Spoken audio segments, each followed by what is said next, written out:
Okay, well, first of all, thank you so much for for all the kind words. A lot has changed thanks to the incredible power of deep learning. Like, I think my personal starting point, I was interested in artificial intelligence for a whole variety of reasons, starting from an intuitive understanding of appreciation of its impact. And also I had a lot of curiosity about what is consciousness, what is the human experience. And it felt like progress in artificial intelligence will help with that.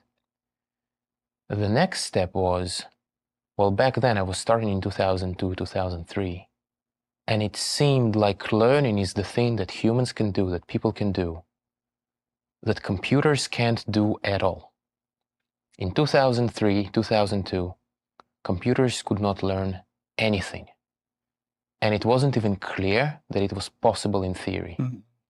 And so I thought that making progress in learning, in artificial learning, in machine learning, that would lead to the greatest progress in AI. And then I started to look around for what was out there, and nothing seemed too promising. But to my great luck, Jeff Hinton was a professor at my university, and I was able to find him. And he was working on neural networks, and it immediately made sense. Because neural networks had the property that we are learning, we are automatically programming parallel computers. Back then, the parallel computers were small. But the promise was, if you could somehow figure out how learning in neural networks work, then you can program small parallel computers from data. And it was also similar enough to the brain, and the brain works, so it's like you had these several factors going for it. Now, it wasn't clear how to get it to work, but of all the things that existed, that seemed like it had by far the greatest long-term promise. Even though, Now, at the time that you first started, working with deep learning and neural networks, what was the scale of the network? What was the scale of computing at that moment in time? What was it like? an interesting thing to note is that the importance of scale wasn't realized back then. So people would just train, neural networks with like 50 neurons, 100 neurons, several hundred neurons. That would be like a big neural network. 1,000,000 parameters would be considered very large. We would run our models on unoptimized CPU code because we were a bunch of researchers. We didn't know about BLAS. We used MATLAB. The MATLAB was optimized. And we'd just experiment, like what is even the right question to ask, So you try to gather, to just find interesting phenomena, interesting observation. You can do this small thing, and you can do that small thing. Jeff Hinton was really excited about training neural nets on small little digits, both for classification, and also he was very interested in generating them. So the beginnings of generative models were right there. But the question is like, okay, so you got all this cool stuff floating around. What really gets traction? And so it wasn't obvious that this was the right question back then, but in hindsight, that turned out to be the right question. Now the year AlexNet was 2012. Yes. 2012. Now, you and Alex were working on AlexNet for some time before then. And at what point was it clear to you that you wanted to build a computer vision oriented neural network, that ImageNet was the right set of data to go for, and to somehow go for the computer vision contest? Yeah. So I can talk about the context there. I think probably 2 years before that, it became clear to me that supervised learning is what's going to get us the traction. And I can explain precisely why. It wasn't just an intuition. It was, I would argue, an irrefutable argument, which went like this. If your neural network is deep and large, then it could be configured to solve a hard task. So that's the key word, deep and large. People weren't looking at large neural networks. People were, maybe studying a little bit of depth in neural networks, But most of the machine learning field wasn't even looking at neural networks at all. Mm-hmm. They were looking at all kinds of Bayesian models and kernel methods, which are theoretically elegant methods, which have the property that they actually can't represent a good solution no matter how you configure them. Whereas the large and deep neural network can represent a good solution to the problem. To find the good solution, you need a big data set, which requires it, and a lot of compute to actually do the work. We've also made advanced work, so we've worked on optimization for a little bit. It was clear that optimization is a bottleneck, and there was a breakthrough by another grad student in Jeff Hinton's lab called James Martins. And he came up with an optimization method which is different from the one we are using now, some second order method. But the point about it is that it's proved that we can train those neural networks, because before we didn't even know we could train them. So if you can train them, you make it big, you find the data, and you will succeed. So then the next question is, well, what data? And an ImageNet data set. Back then it seemed like this unbelievably difficult data set. But it was clear that if we were to train a large convolutional neural network on this data set, it must succeed if we just can have the compute. And right at that time, GPUs came you out. and I, our history and our paths intersected, and somehow you had the observation that a GPU, and at that time this is our couple of generations into a CUDA GPU, and I think it was GTX 580 generation. You had the insight that the GPU could actually be useful for training your neural network models. What was that?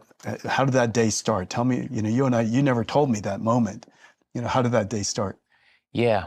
So, the GPUs appeared in our lab, in our Toronto lab, thanks to Jeff, and he said we should try these GPUs, and we started trying and experimenting with them, and it was a lot of fun, but it was unclear what to use them for exactly. Where are you going to get the real traction? But then, with the existence of the ImageNet dataset, and then it was also very clear that the convolutional neural network is such a great fit for the GPU. So it should be possible to make it go unbelievably fast, and therefore train something which would be completely unprecedented in terms of its size.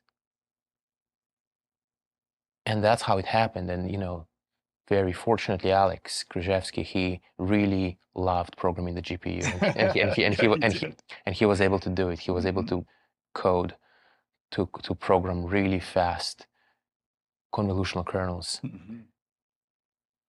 and then train the neural net on the ImageNet dataset, and that led to the result. But it was it shocked the world.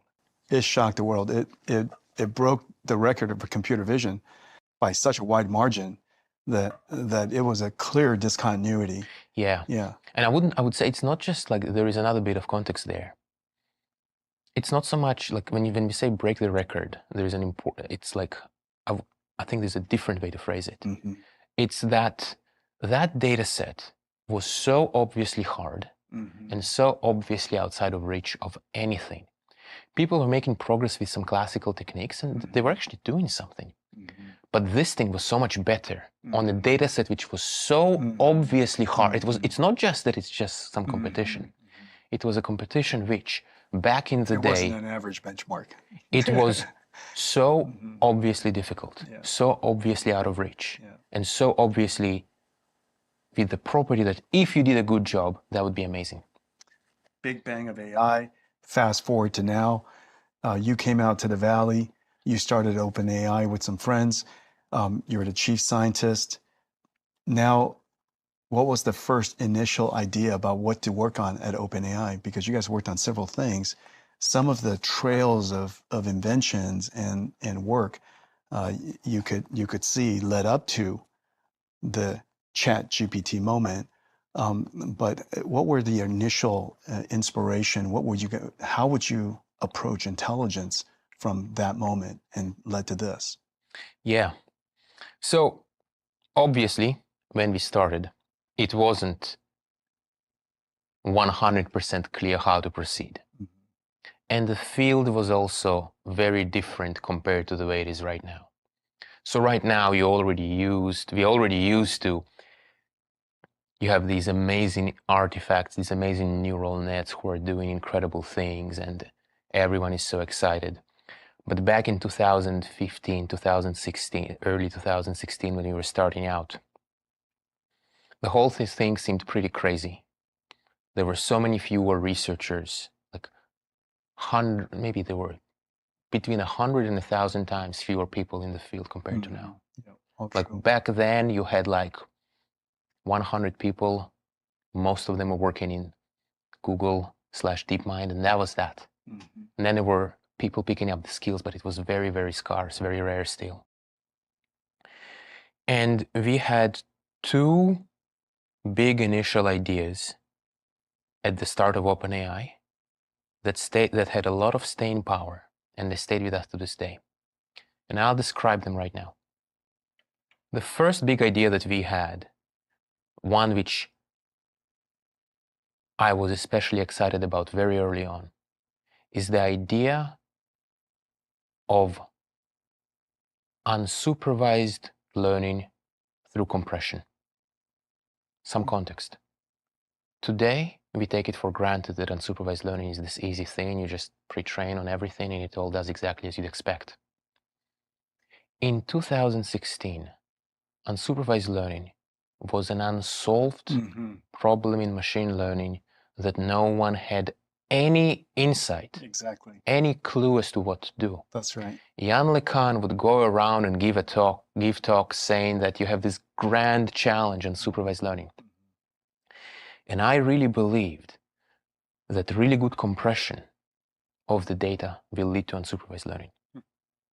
Now, compression is not language that's commonly used to describe what is really being done until recently, when suddenly it became apparent to many people that those GPTs actually compress the training data. You may recall the Ted Chiang New York Times article, which also alluded to this. But there is a real mathematical sense in which training these autoregressive generative models compress the data. And intuitively, you can see why that should work. If you compress the data really well, you must extract all the hidden secrets which exist in it. Therefore, that is the key. So that was the first idea that we were really excited about. And that led to quite a few works in OpenAI, to the sentiment neuron, which I'll mention very briefly. This work might not be well known outside of the machine learning field, but it was very influential, especially in our thinking. This work, like the result there was that when you train a neural network, back then it was not a transformer, it was before the transformer. Right. Small recurrent neural network, LSTM, to those who remember. The sequence work you've done, I mean, this is some of the work that you've done yourself, So the same LSTM with a few twists, trained to predict the next token in Amazon reviews, next character. And we discovered that if you predict the next character well enough, there will be a neuron inside that LSTM that corresponds to its sentiment. So that was really cool because it showed some traction for unsupervised learning, and it validated the idea that really good next character prediction, next something prediction, compression, has the property that it discovers the secrets in the data. That's what we see with these GPT models, right? You train, and people say it's just statistical correlation. I mean, at this point, it should be so clear to anyone. That observation also, for me, intuitively, opened up the whole world of where do I get the data for unsupervised learning? Because I do have a whole lot of data. If I could just make you predict the next character, and I know what the ground truth is, I know what the answer is, I could train a neural network model with that. So that observation and masking and other technology, other approaches, open my mind about where would the world get all the data that's unsupervised for unsupervised learning. Well, I think so. I would phrase it a little differently. I would say that with unsupervised learning, the hard part has been less around where you get the data from, though that part is there as well, especially now. But it was more about, why should you do it in the first place? Right. Why should you bother? The hard part was to realize that training these neural nets to predict the next token is a worthwhile goal at all. That was that the it goal. would learn a representation, that it would be able to understand. That's right. That it will be useful. Grammar and But but it just wasn't obvious.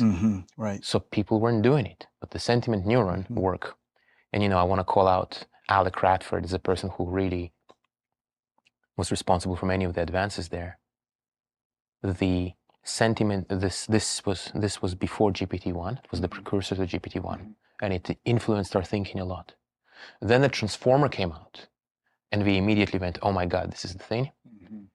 And we trained GPT-1. Now, along the way, you've always believed that scaling will improve the performance of these models. Yes. Larger networks, deeper networks, more training data would scale that. There was a very important paper that OpenAI wrote about the scaling laws and the relationship between loss and the size of the model and the amount of data set, the size of the data set. When transformers came out, it gave us the opportunity to train very, very large models in very reasonable amount of time. But did the intuition about the scaling laws of the size of models and data, and your journey of GPT-1, 2, 3, which came first? Did you see the evidence of GPT-1 through 3 first, or was there the intuition about the scaling law first? The intuition, so I would say that the way I'd phrase it is that I had a very strong belief that bigger is better. And that one of the goals that we had at OpenAI is to figure out how to use the scale correctly. There was a lot of belief in OpenAI about scale from the very beginning. The question is, what to use it for precisely? Because I'll mention, right now we're talking about the GPTs, but there's another very important line of work which I haven't mentioned, the second big idea. But I think now is a good time to make a detour, and that's reinforcement learning. That clearly seems important as well. What do you do with it?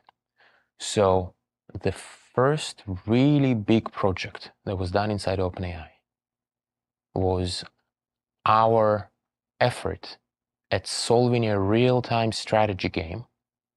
And for context, a real-time strategy game is like, it's a competitive sport. Yeah, right.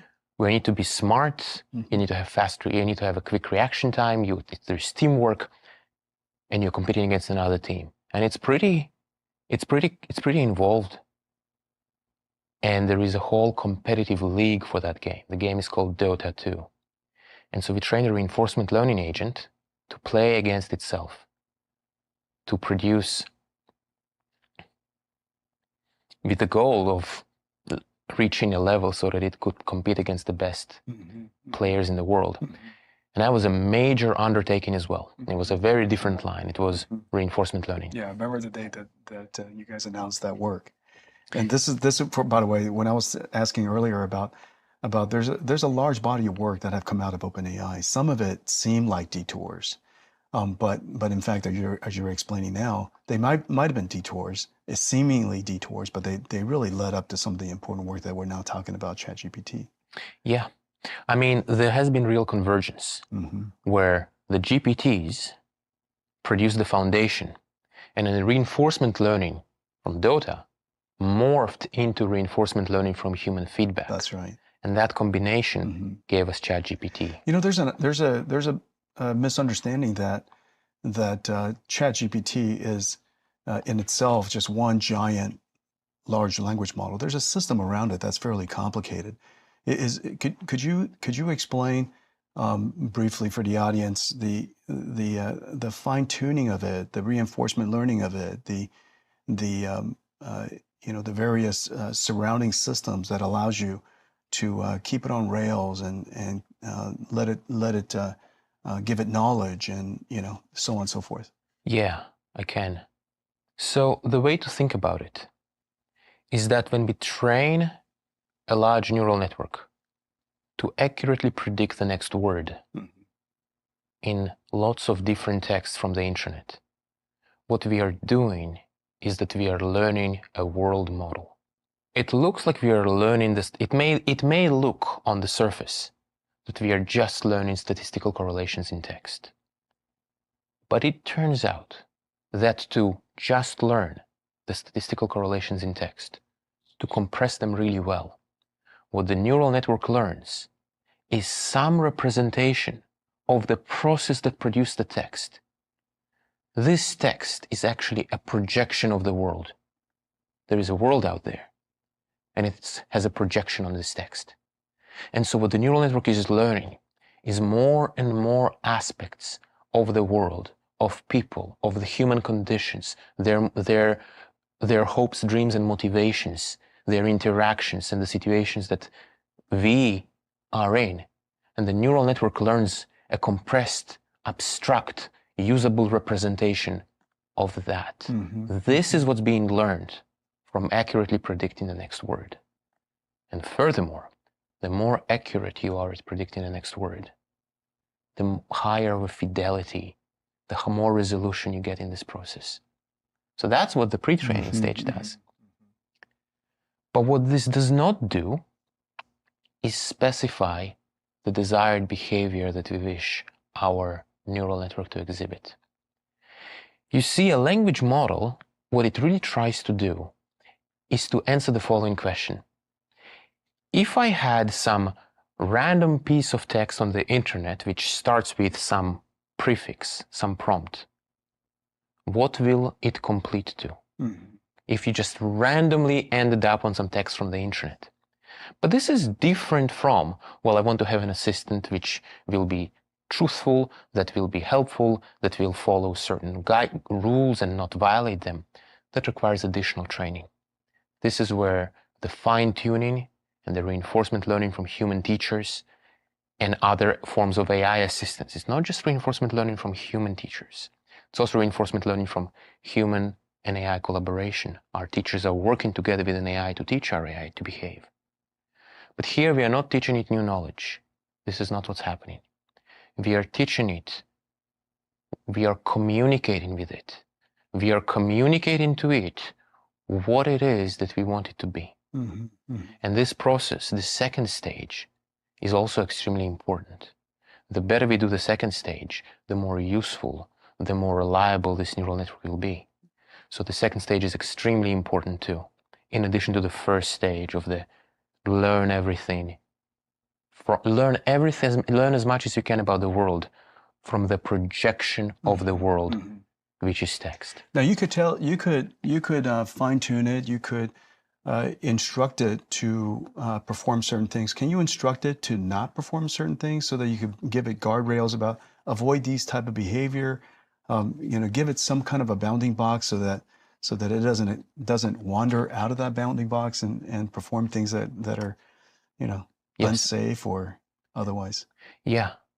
So this second stage of training is indeed where we communicate to the neural network anything we want, which includes the bounding box.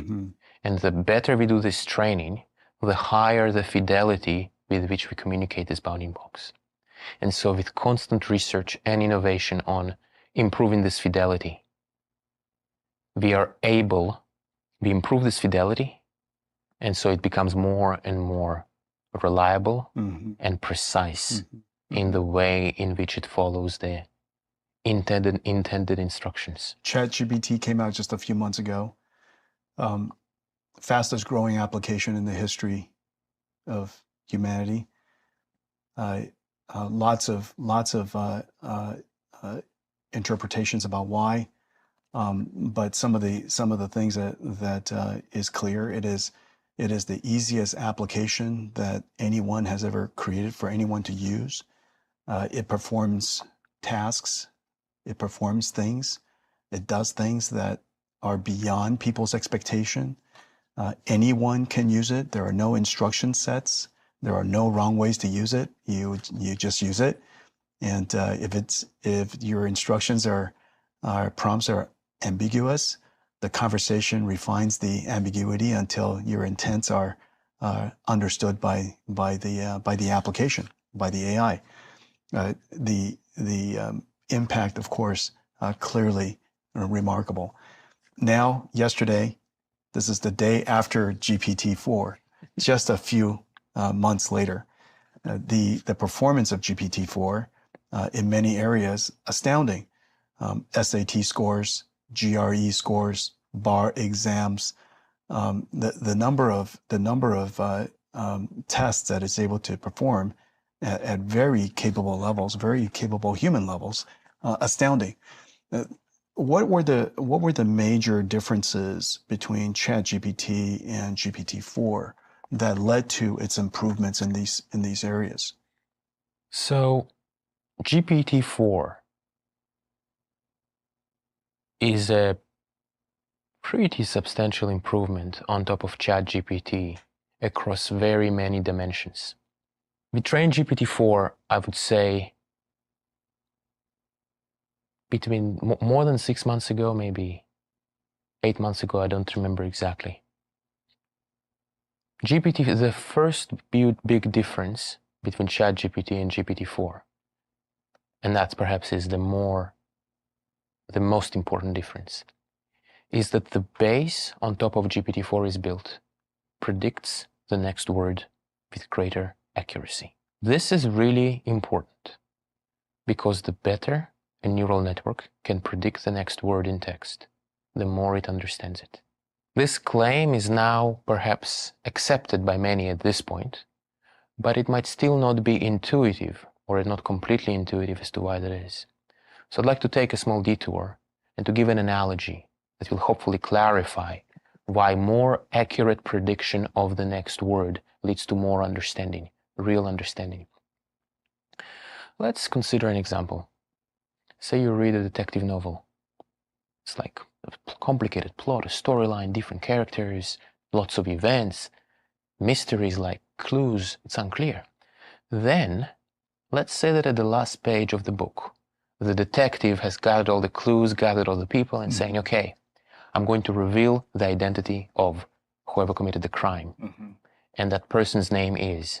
Predict that word. Predict that word, Yeah, exactly. my goodness. Right? Yeah, right. Now, there are many different words, but by predicting those words better and better and better, the understanding of the text keeps on increasing.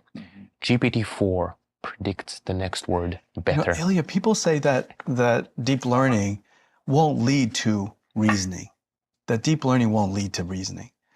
But in order to predict that next word, figure out from all of the agents that were there and all of their, strengths or weaknesses or their intentions and the context, and to be able to predict that word, who was the murderer, that requires some amount of reasoning, a fair amount of reasoning.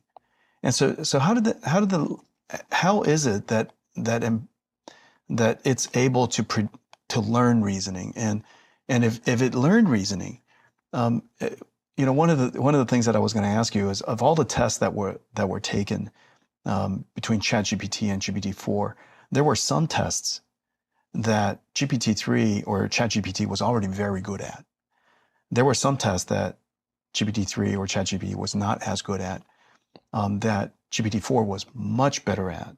And there were some tests that neither are good at yet.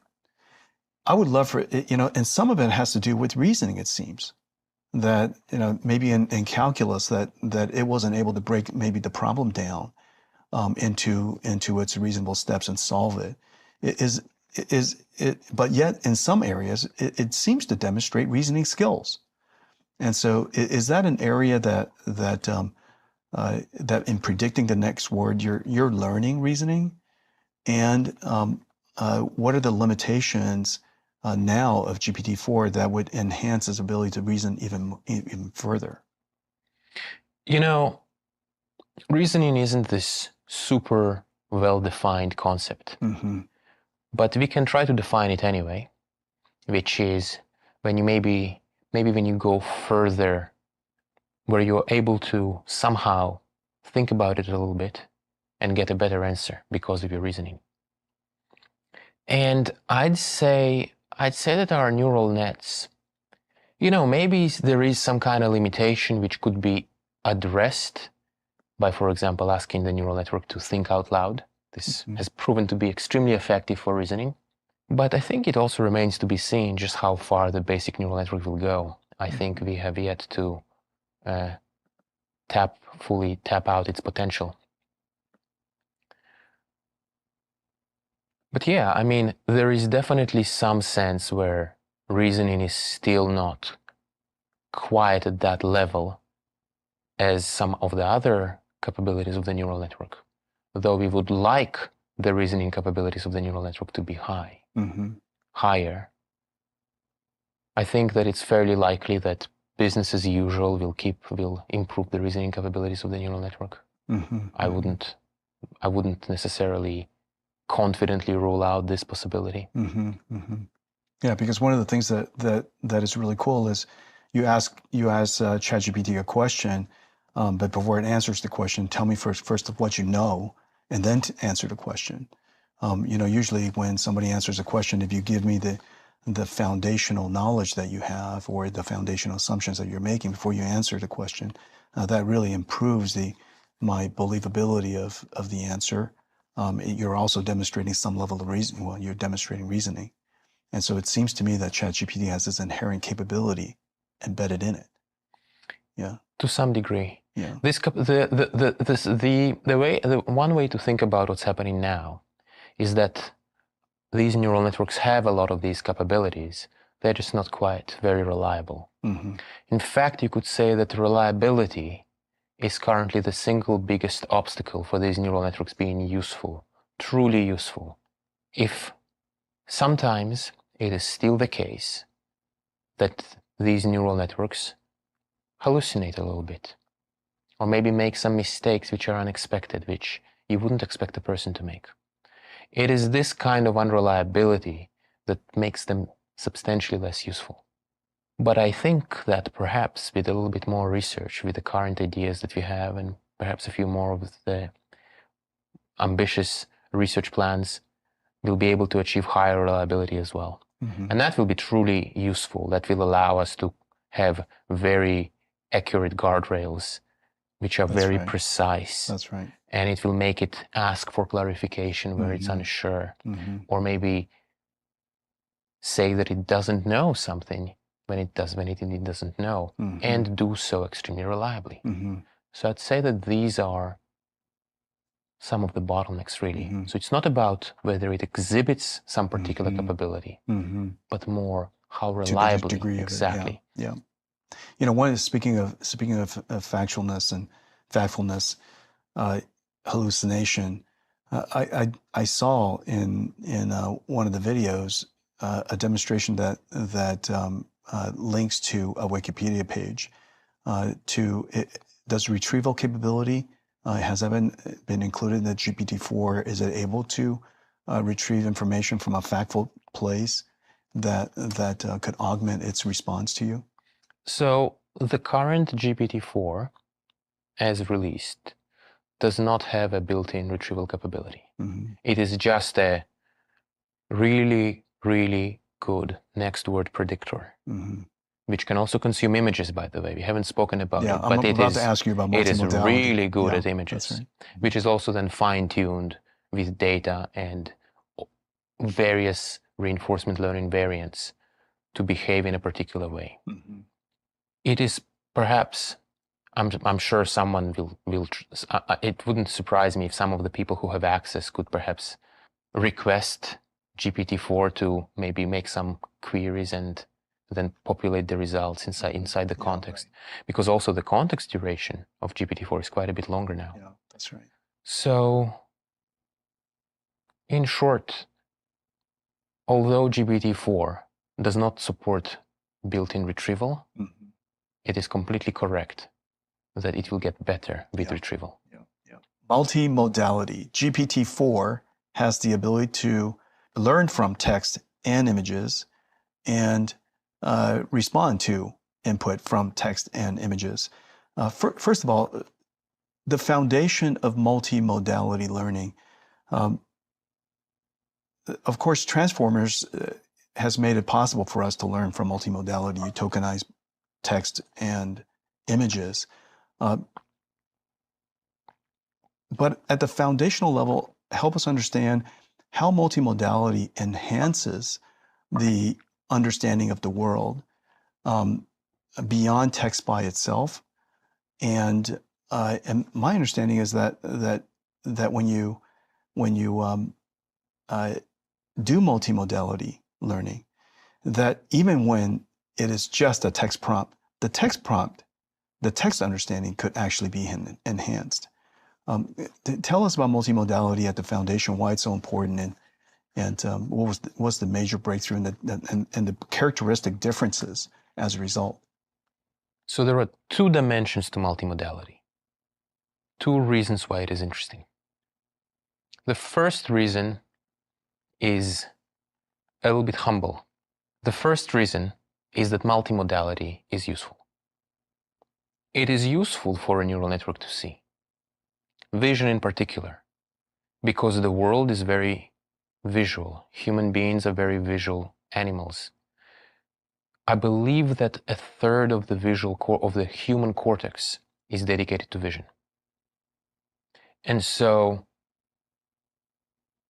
by not having vision, the usefulness of our neural networks, though still considerable, is not as big as it could be. Mm-hmm. So it is a very simple usefulness argument. Mm-hmm. It is simply useful to see. And GPT-4 can see quite well. There is a second reason to do vision, which is that we learn more about the world by learning from images in addition to learning from text. That is also a powerful argument, though it is not as clear-cut as it may seem. And I'll give you an example. Or rather, before giving an example, I'll make the general comment. For a human being, us human beings, we get to hear about 1 billion words in our entire life. Only 1 billion words. That's amazing. Yeah, That's not a lot. Yeah, that's not a lot. So we need to compensate. Does that include my own words in my own head? Make it 2 billion words if you want. But you see what I mean. Yeah. We can see that because 1 billion seconds is 30 years. So you can kind of see, we don't get to see more than a few words a second, and then we are asleep half the time. Yeah. So a couple billion words is the total we get in our entire life. Mm-hmm. So it becomes really important for us to get as many sources of information as we can. And we absolutely learn a lot more from vision. The same argument holds true for our neural networks as well, except for the fact that the neural network can learn from so many words. So things which are hard to learn about the world from text in a few billion words may become easier from trillions of words. And I'll give you an example. Consider colors. Surely one needs to see to understand colors. And yet, the text-only neural networks who've never seen a single photon in their entire life, if you ask them which colors are more similar to each other, it will know that red is more similar to orange than to blue. Mm-hmm. Mm-hmm. It will know that blue is more similar to purple than to yellow. Mm-hmm. How does that happen? And one answer is that information about the world, even the visual information, slowly leaks in through text, but slowly, not as quickly. But when you have a lot of text, you can still learn a lot. Of course, once you also add vision and learning about the world from vision, you will learn additional things which are not captured in text. Mm-hmm. But it is not, I would not say that it is a binary. There are things which are impossible to learn from text only. Mm-hmm. I think this is more of an exchange rate. Yeah. And in particular, as you want to learn, if you are like a human being and you want to learn from 1 billion words or 100 million words, then of course the other sources of information become far more important. Yeah, and so the you learn from images.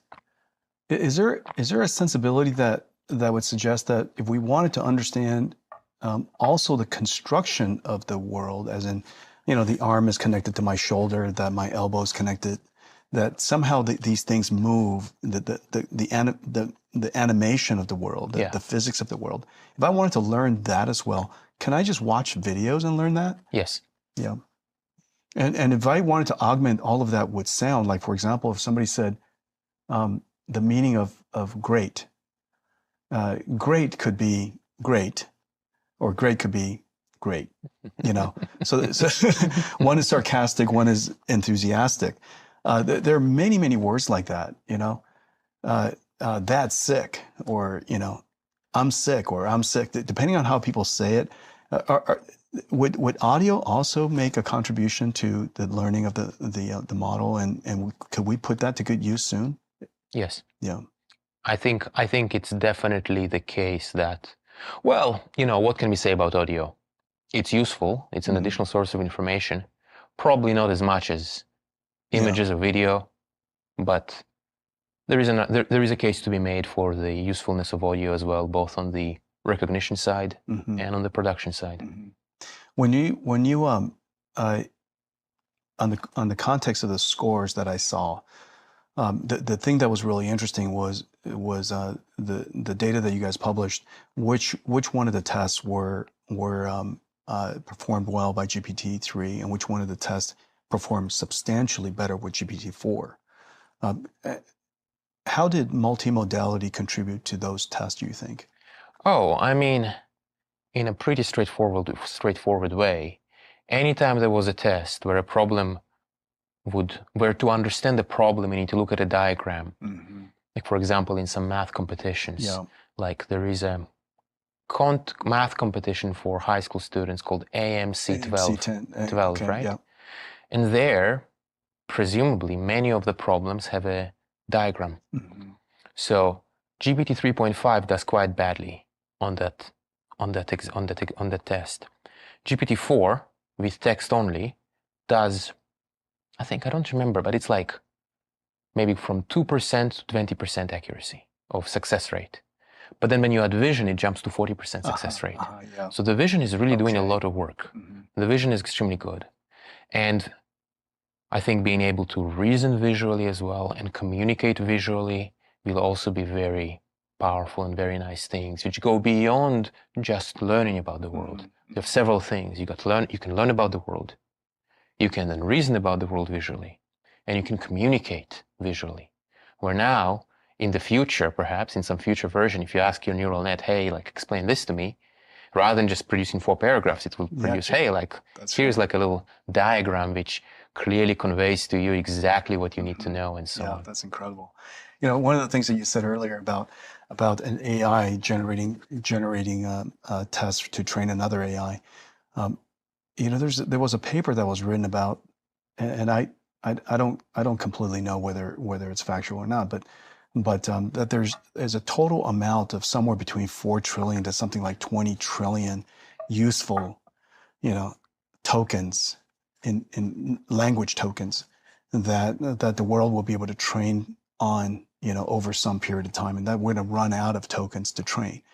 And well, first of all, I wonder if that you feel the same way, and then secondarily, whether the AI generating its own data could be used to train the AI itself, which you could argue is a little circular, but we train our brain with generated data all the time by self-reflection, working through a problem in our brain, or some, I guess neuroscientists suggest sleeping. We do a fair amount of developing our neurons. How do you see this area of synthetic data generation? Is that going to be an important part of the future of training AI and the AI teaching itself? Well, I think, like, I wouldn't underestimate the data that exists out there. I think there's probably more data than people realize. And as to your second question, certainly a possibility. Remains to be seen. Yeah. It really does seem that one of these days our AIs are when we're not using it, maybe generating either adversarial content for itself to learn from, or imagine solving problems that it can go off and then improve itself. Tell us whatever you can about where we are now and where do you think we'll be in not too distant future, but pick your horizon, a year or two. Where do you think this whole language model area would be in some of the areas that you're most excited about? Predictions are hard, and it's a bit, although it's a little difficult to say things which are too specific, I think it's safe to assume that progress will continue and that we will keep on seeing systems which astound us in the things that they can do. And the current frontiers will be centered around reliability, around the system can be trusted, really get into a point where we can trust what it produces. Really get into a point where if it doesn't understand something, it asks for a clarification, says that it doesn't know something, says that it needs more information. I think those are perhaps the areas where improvement will lead to the biggest impact on the usefulness of those systems. Because right now, that's really what stands in the way. You ask a neural net to maybe summarize some long document, and you get a summary. Like, are you sure that some important detail wasn't omitted? It's still a useful summary, but it's a different story when you know that all the important points have been covered. At some point, and in particular, it's okay, even there is ambiguity, it's fine, but if a point is clearly important, such that anyone else who saw that point would say, this is really important, when the neural network will also recognize that reliably, that's when you know. Same for the guardrail, same for its ability to clearly follow the intent of the user, of its operator. So I think we'll see a lot of that in the next 2 years. Yeah, that's terrific, because the progress in those two areas will make this technology trusted by people to use and be able to apply for so many things. I was thinking that was going to be the last question, but I did have another one. Sorry about that. Okay, go for it. So ChatGPT to GPT-4. GPT-4, when you first started using it, what are some of the skills that it demonstrated that surprised even you? Well, there were lots of really cool things that it demonstrated, which were quite cool and surprising. It was quite good. So I'll mention two so let's see. I'm just trying to think about the best way to go about it. The short answer is that the level of its reliability was surprising. Where the previous neural networks, if you ask them a question, sometimes they might misunderstand something in a kind of a silly way. Whereas with GPT-4, that stopped happening.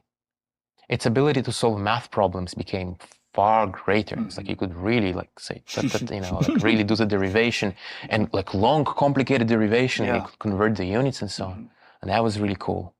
Many people it works through a proof. It works through a proof. It's pretty amazing. Not all proofs, naturally, but quite a few. Yeah. Or another example would be, many people noticed that it has the ability to produce poems with, every word starting with the same letter, or every word starting with some... It follows instructions really, really clearly. Not perfectly still, but much better than before. Yeah, really good. And on the vision side, I really love how it can explain jokes, it can explain memes.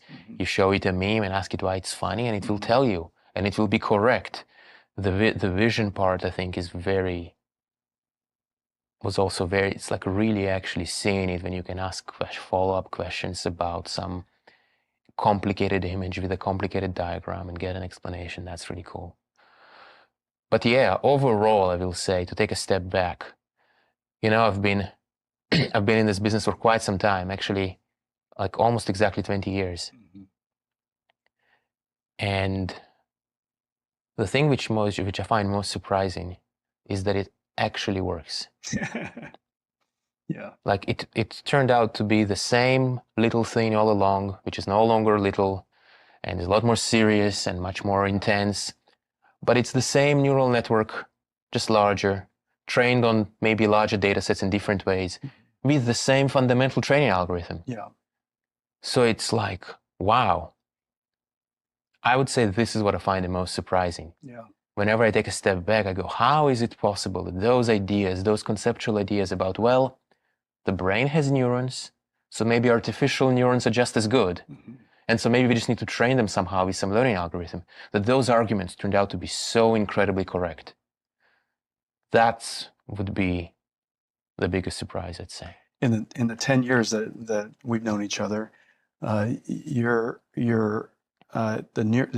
models that you've trained and the amount of data you've trained from what you did on AlexNet to now is about 1 million times, and no one in the world of computer science would have believed that the amount of computation that was done in that 10 years time would be 1 million times larger, and that you dedicated your career to go do that. You've done many more. Your body of work is incredible, but 2 seminal works, and the co-invention with AlexNet, and that early work, and now with GPT at OpenAI, it is truly remarkable what you've accomplished. It's great to catch up with you again, Ilya, my good friend, and it is quite an amazing moment. And today's talk, the way you break down the problem and describe it, this is one of the best PhD beyond PhD descriptions of the state of the art of large language models. I really appreciate that. It's great to see you. Congratulations. Thank you so much. Yeah, thank you. I had so much fun. Thank you.